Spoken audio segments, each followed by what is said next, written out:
Hi everybody, I am back. Happy New Year. I enjoyed doing the December series on autoimmune cooking so much that I've decided to continue sharing my cooking with you this year in 2021. Today I'm going to do a hearty bison stew, which is delicious, nutritious, and perfect for these cold, wet winter days. We've got 2 pounds of fresh organic bison, and then we've got 3 cups of shiitake mushrooms. We've got 4 cups of chopped carrots. We've got 4 cups of organic celery. We've got 4 cups of bone broth. This is so good for your gut and your gut health and gut healing. We've got 1 large onion cut into 8s. We've got some bacon. I've got 2 strips of organic bacon. You can use 4 strips. It's just for flavor. We've got flat leaf parsley for garnish later. So the spices that you need for this dish are 2 teaspoons of salt. We've got 8 peppercorns. We've got 1/2 teaspoon of thyme. We've got 3 medium-sized garlic cloves crushed, and we have 3 bay leaves. I will also be making a mashed sweet potato that the stew will go over. You could do mashed potatoes and do it in your pressure cooker and cook out the lectin. I really like the sweet potato just because I don't even have to worry about that. And I can cook the meal, mash it up, and then just pour the stew on top, and it's so good. All right, we're over the stovetop. We have a large pan. We're going to sear the meat. So heat it on medium-high heat. You will take, I reserved the fat from the bacon, cooking the bacon, so I do about 2 tablespoons of fat, or you can use olive oil if you want, and we'll just swish this around in the pan. And then you'll put the bison in the pan, and it'll sizzle for a little bit, and you'll make sure that we get that seared. You might want to bring that up a notch. We want to sear it fairly quickly.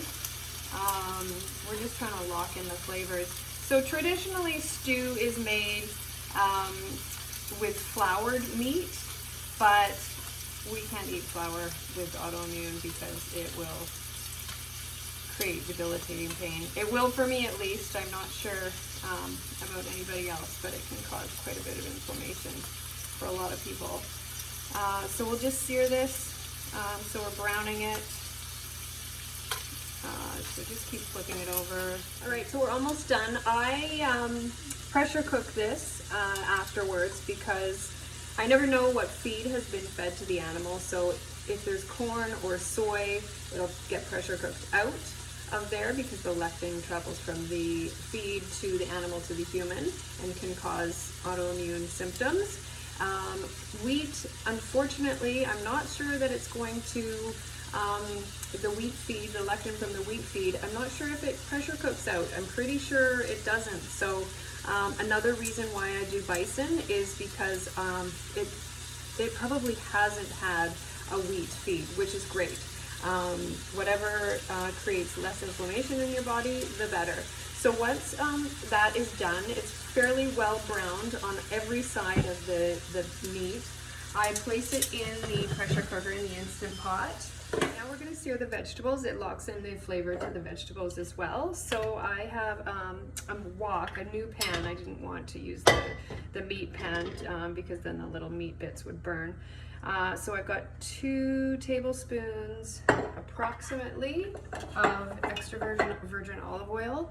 I've got my onion here that I've got chopped. I'll put that in the pan.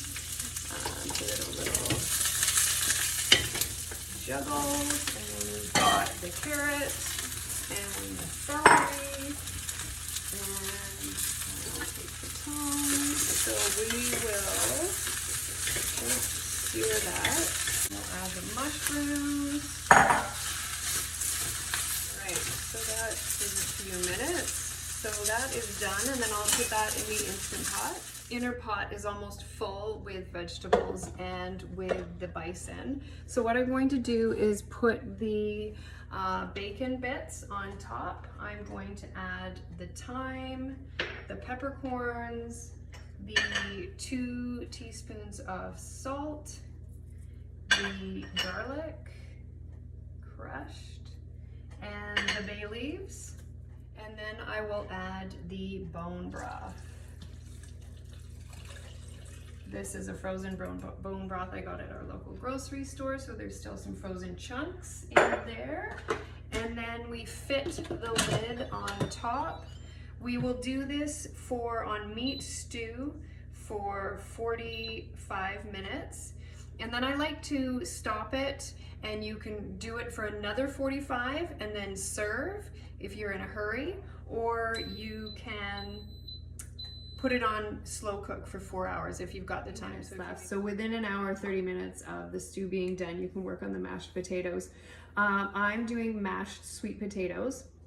And if you're not sure what the difference is between a yam and a sweet potato it has white flesh on the inside, and a yam has orange flesh on the inside. So you'll peel all of your sweet potatoes, and you'll notice they kind of go brown. So what I do to prevent them from going brown while I'm peeling the other sweet potatoes is I will just put them into a bath of cold water, and then you can chop them while the others are sitting in a bath of cold water, and then you can put the chopped ones back in the bath of cold water. My 4 large sweet potatoes are now peeled and chopped into 1 by 1 inch chunks. I've put them in a large pot of water, and the water comes up to about 1/2 inch covering the sweet potatoes. And so I'll put this on to a slow rolling boil for 20 minutes, and then they'll be ready. All right, I have drained out the water from the sweet potatoes. They're ready to go. They're nice and soft. Now I'll add 1/4 cup of goat butter, salted, and 1/2 teaspoon of salt, and then I will mash them up. Once the butter, the sweet potatoes, and the salt are nicely combined, I add a few tablespoons of sheep yogurt to cream this up a bit, makes it creamy and rich. And then I'll mash that in again. It's ready to serve. So add the stew to the mashed potatoes, and get a little more bacon on there, some mushrooms, put some parsley on. Here's the finished product, bison stew over mashed potatoes. Enjoy, everybody. Good night.